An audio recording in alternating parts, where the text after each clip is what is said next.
Amen. The first reading today is from Isaiah chapter 44, verses 6 through 8. This passage focuses on the sovereignty of God and the non-existence of other gods. God is presented as trying to reassure the people and tells them not to fear. Let us hear these verses. Thus says the Lord, the King of Israel and his Redeemer, the Lord of hosts, I am the first and I am the last. Besides me there is no God. Who is like me? Let them proclaim it. Let them declare and set it forth before me. Who has announced from of old the things to come? Let them tell us what is yet to be. Do not fear or be afraid. Have I not told you from of old and declared it? You are my witnesses. Is there any God beside me? There is no other rock. I know not one. This is the word of the Lord. And the New Testament reading is from the letter of Paul to the Romans, chapter 8, verses 18 through 25. Paul is talking about suffering, groaning, and hope. Paul insists on the importance of hope that is grounded in trust in the God who gives life to the dead. The Spirit empowers us to endurance, marked by eager expectation. Here is Romans. I consider that the sufferings of this present time are not worth comparing with the glory about to be revealed to us. For the creation waits with eager longing for the revealing of the children of God. For the creation was subjected to futility, not of its own will, but by the will of the one who subjected it, in hope that the creation itself will be set free from its enslavement to decay and will obtain the freedom of the glory of the children of God. We know that the whole creation has been groaning together as it suffers together the pains of labor, and not only the creation, but we ourselves, who have the first fruits of the Spirit, groan inwardly while we await adoption, the redemption of our bodies. For in hope we were saved. Now hope that is seen is not hope, for who hopes for what one already sees? But if we hope for what we do not see, we wait for it with patience. This is the word of the Lord. Thanks be to God.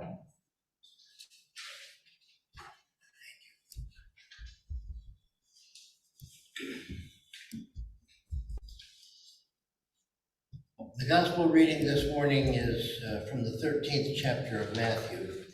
It's in a couple of places between verse 30 and verse 36. There's some other action, but it's a story that Jesus told, a parable.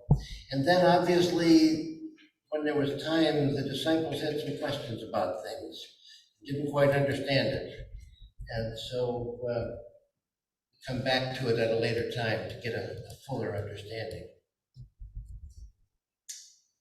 He put before them another parable. The kingdom of heaven may be compared to someone who sowed good seed in his field. But when everybody was asleep, an enemy came and sowed weeds among the wheat, and then went away. So when the plants came up and bore grain, then the weeds appeared as well. And the slaves of the householder came and said to him, Master, didn't you sow good seed in your field? Where then did these weeds come from? He answered, an enemy has done this. The slaves said to him, then do you want us to go and gather them? But he replied, no, for in gathering the weeds you would uproot the wheat among them. Let both of them grow together until the harvest. And at harvest time I will tell the reapers, gather the weeds first and bind them into bundles to be burned, but gather the wheat into my barns. Later on, after he left the crowds, his disciples approached him saying, explain to us the parable of the weeds in the field. He answered, the one who sows the good seed is the Son of Man, and the field is the world, and the good seed are the children of the kingdom. The weeds are the children of the evil one. and the enemy who sowed them is the devil. The harvest is the end of the age, and the reapers are the angels. Just as the weeds are collected and burned up with fire, so it will be at the end of the age. The Son of Man will send his angels, and they will collect out of his kingdom all causes of sin and all evildoers. They will throw them into the furnace of fire, where there will be weeping, gnashing of teeth. Then the righteous will shine like the sun in the kingdom of their Father. Let everyone with ears listen. The Gospel of our Lord. Glory to you, Lord Christ.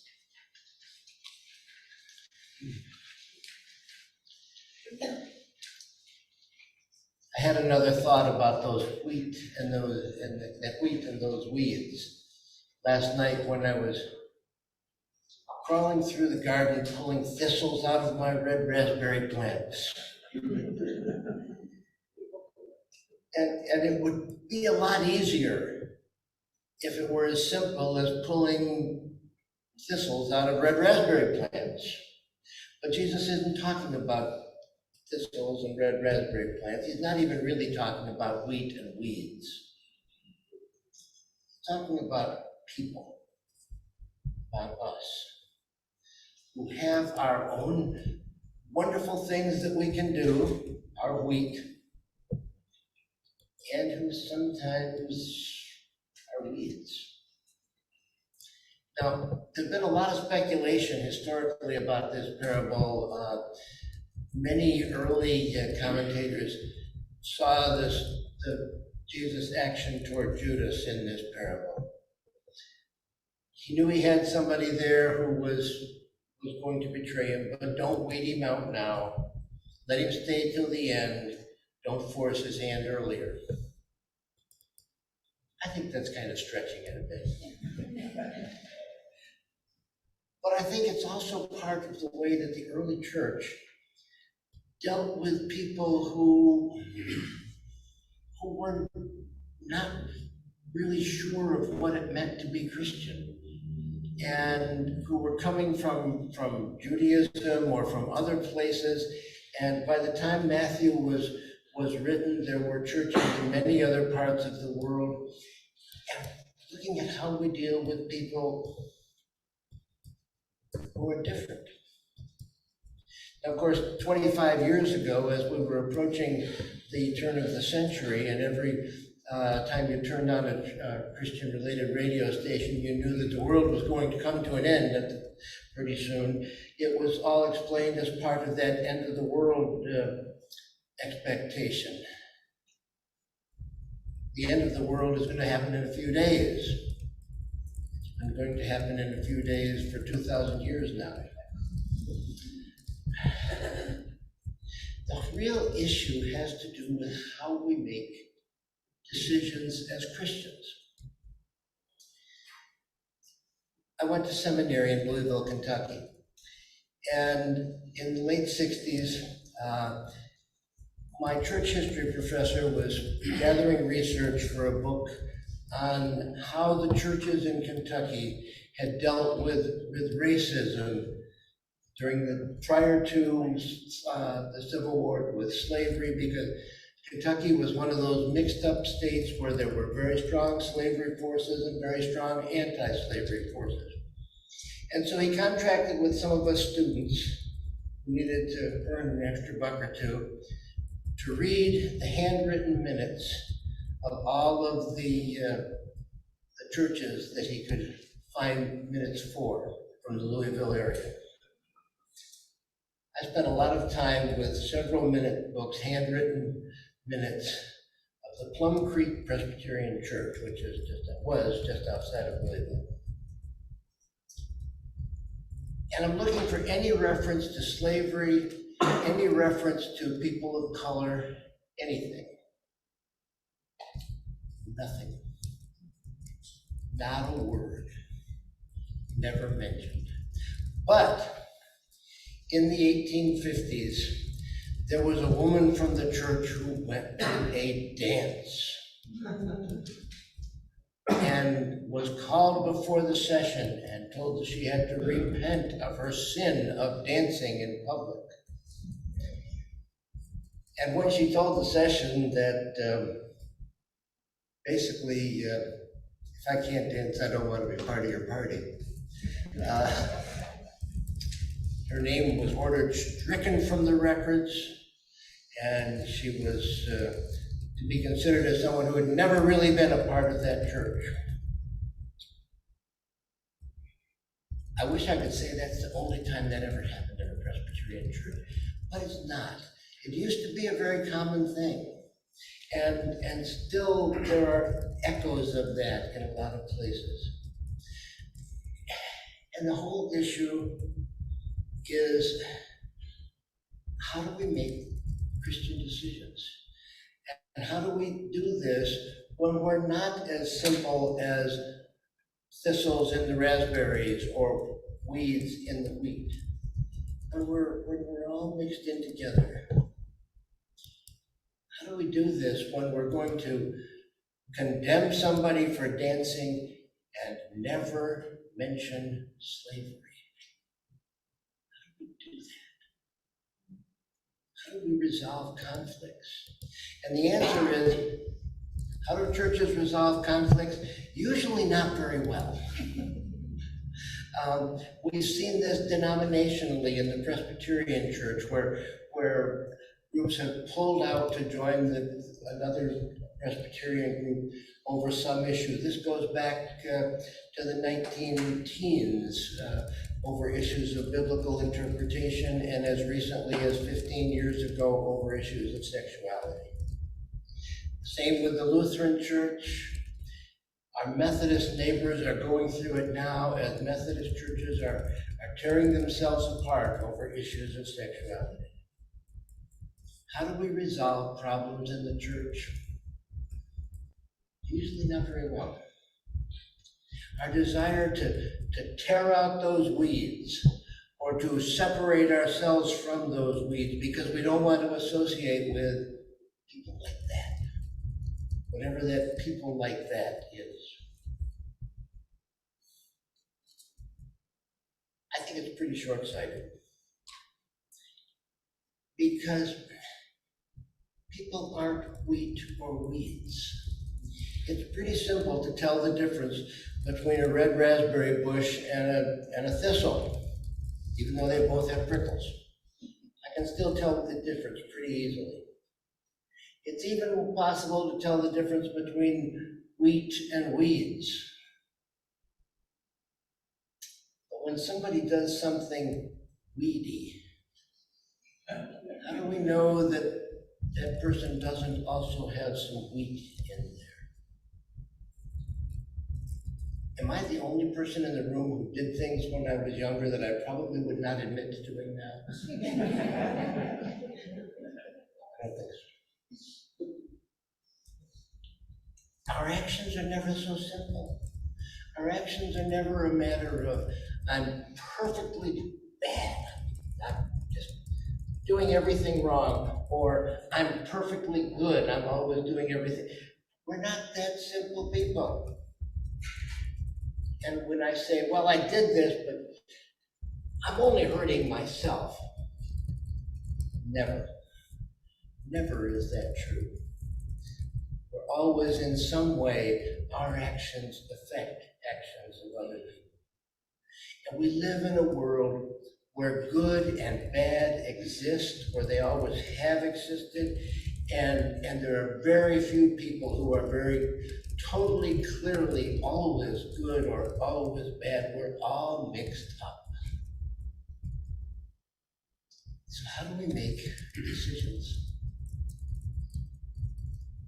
How do we look at all of the alternatives before us and look for something that somehow is the most loving, the most caring for everybody around?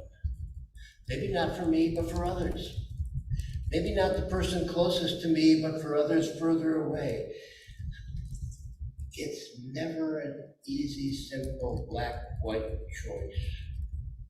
You look at that bundle of of wheat and weeds together and try to find the most loving, caring act. It's not easy. We're going to make mistakes. That's okay.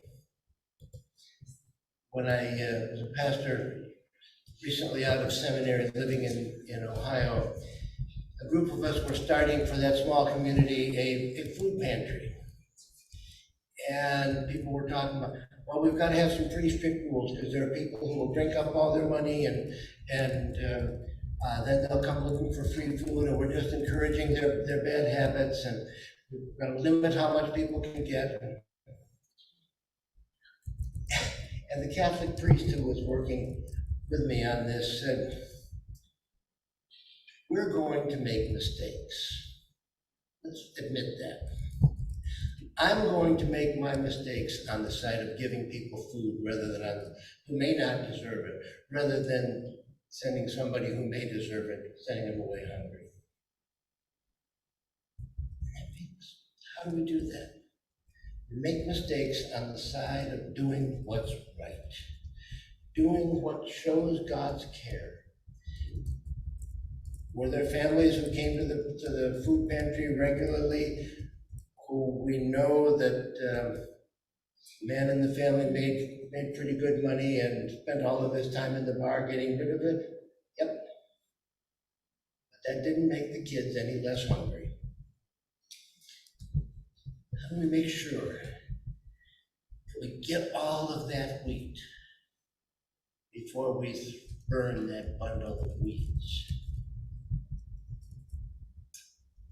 As I said, since the turn of the century, we haven't heard quite so much about the final judgment. There's not as much speculation about it coming soon as there was 20 years ago. But we make judgments every day. We make judgments about looking for the next good thing, the next right thing to do, whether it's a big thing, whether it's a small thing, whether it affects just the one person right in front of me or others around us. How do we do good? Because it's good. Not because it's rewarded, it's because it's good. In writing to the Romans, in the passage that Marilyn read for us this morning, Paul says, hope that is seen is not hope. For who hopes for what one has already seen? But if we hope for what we do not see, we wait for it with patience. Wait for it with patience, for the wheat and the weeds to grow together. In the meantime, just do the right thing.